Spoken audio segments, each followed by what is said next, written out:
Bloopers are real. I'm trying to work. It's not working. Happy New Year from D in Spirit. We're gonna pull up some cards for this New Year's Eve. I hope you have a safe and a happy New Year's Eve, and I hope it's a good one for you this evening.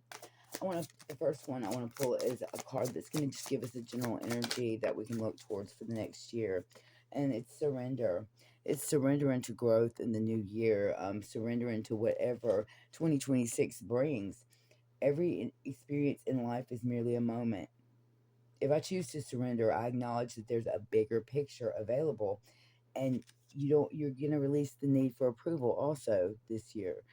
Surrender to what is and to who you actually are, and releasing the need to for other people, to approve of that. Surrendering to yourself and to joy in who you are is what I feel that, you know, that this is a card that is waiting for spring. This is a card that's calling for the buds on the trees. You're going to be surrendering to new growth this year, into a new way of being. We have the Queen of Feathers, Abigail the Peacemaker. So if you are looking to make a new business deal, this is a good card for that. Even partnerships, friendships. This queen worked something out with him where her people did not get decimated. They were saved. Someone had done something they shouldn't have done in the kingdom, and she managed to work it out where they didn't just destroy the whole kingdom because of it. They punished the people who had to be punished. She forms a lasting alliance with the king.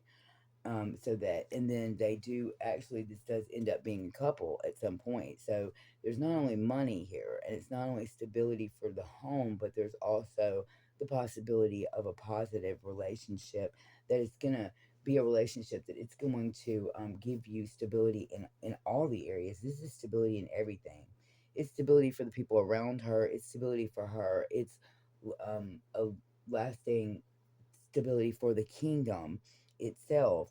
And then there's also the personal pleasures of the deep friendship and the deep honor and the relationship that takes forth.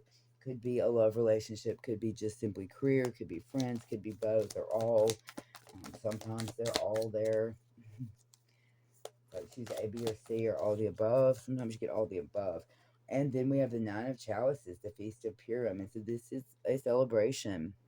You could be looking at a celebration in the new year that is involving this surrender, this really important meeting of two people right here, and then it leads to this celebration. That is a really nice, if that's a layout for 2026, that's really beautiful. You know, you surrender to who you actually are, and then during the year, you meet this person that changes your life in some significant way, that you partner up with in a significant way, and it leads to this joyousness of a feast. So that feast could end up being anything, right? That feast could be your first year in business, or the feast could be a marriage. That feast could be many things. So that is a beautiful start to the new year there, and just a nice layout of the entire year. It's just walks forth very nicely. Let's pull one angel card to see what the advice that the angels have. We have two. Organized for success. So keep your thoughts, your area, and everything organized so that you know where you're going. That's what that card calls for. And then sever your vows of poverty. Bring this person in by understanding that you do deserve to have wealth. You do deserve to have the things that other people have, and your work and your this was this was not only being beautiful but being smart, um, being strategic and diplomatic. So you can't be all that strategic, diplomatic. You can't have all your stuff together and look like that if you're not organized, right? And if you don't have things where you can access what you need at the right times. And then the vows of poverty, you may need to surrender to the fact that, yes, I do have this belief that I can't make it, that I can't do this, that it's not going to work out. And it's hard to surrender that victimhood. Sometimes it's an habitual thing. And so it may take, an active, push on your part to believe that you don't have to suffer or sacrifice. Hold the intention of undoing any vows of poverty or self denial that you may have made, even if it's unconscious. As you do this, all effects of these vows will be undone for everyone involved in all directions of time.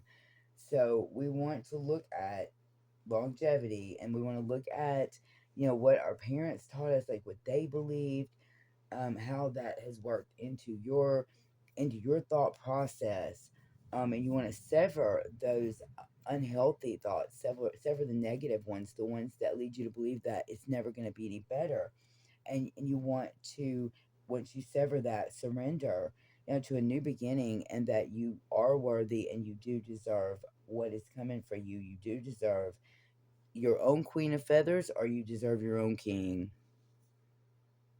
So either way, you deserve this feast, and you deserve what's coming for you, and expect it and know it, and never think that there's any reason, certainly, that God doesn't want you to suffer. God does not want us to suffer. He wants us to live a happy, joyful, and abundant life. The scriptures say that